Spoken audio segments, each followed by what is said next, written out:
Nama Margareta Sridini, NIM 1910416839, kelas A1, jurusan Manajemen, mata kuliah Perilaku Organisasi, dosen Adi Mursalin, SEMM. Bab 5, Motivasi Kerja. Menurut Kadarisman 2013, Aldi dan Susanti 2015, motivasi diartikan sebagai keseluruhan proses pemberian dorongan atau rangsangan kepada para karyawan sehingga mereka bersedia bekerja dengan rela tanpa dipaksa. Menurut Duff, pada tahun 2012, motivasi dapat diartikan sebagai kekuatan yang muncul dari dalam ataupun di luar diri seseorang dan membangkitkan semangat serta ketekunan untuk mencapai sesuatu yang diinginkan. Teori motivasi. Ada beberapa pendapat tentang motivasi, menekankan pada pembahasan tentang kebutuhan-kebutuhan manusia dan bagaimana kebutuhan-kebutuhan tersebut dapat dipenuhi di tempat kerja. Yang pertama, hierarki kebutuhan. Ada banyak teori yang membahas tentang hierarki kebutuhan, tetapi yang mungkin paling terkenal adalah teori yang dikembangkan oleh Abraham Maslow. Teori hierarki kebutuhan dari Maslow mengemukakan bahwa seseorang dimotivasi oleh beberapa tingkatan kebutuhan yang tersusun berdasarkan kepentingan. Yang pertama, kebutuhan fisiologis. Kebutuhan fisiologis adalah semua kebutuhan dasar fisik manusia termasuk makanan, air, dan oksigen.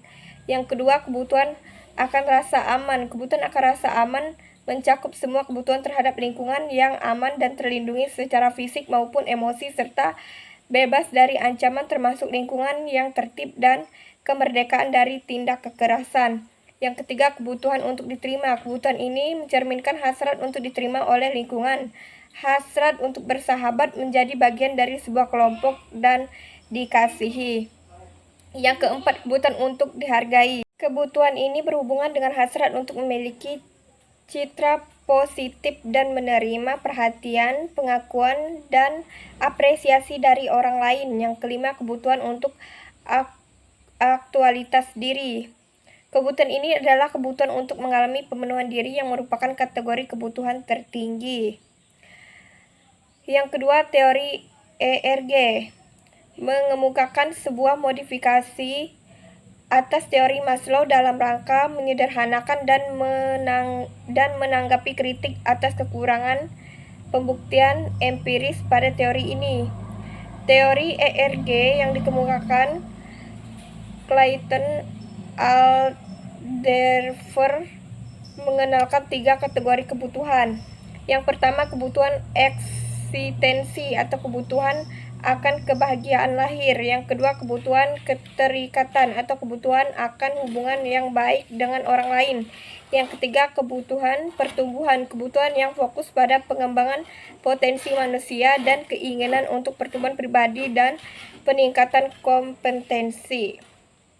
Yang ketiga, studi rancangan pekerjaan untuk motivasi. Rancangan pekerjaan adalah aplikasi dari teori motivasi pada struktur kerja untuk meningkatkan produktivitas dan kepuasan. Pendekatan-pendekatan rancangan kerja umumnya dibagi menjadi penyederhanaan kerja, rotasi kerja, perluasan kerja, dan pengayaan kerja. Penyederhanaan kerja mengajar efisiensi tugas dengan mengurangi jumlah tugas yang harus dilakukan seorang pegawai.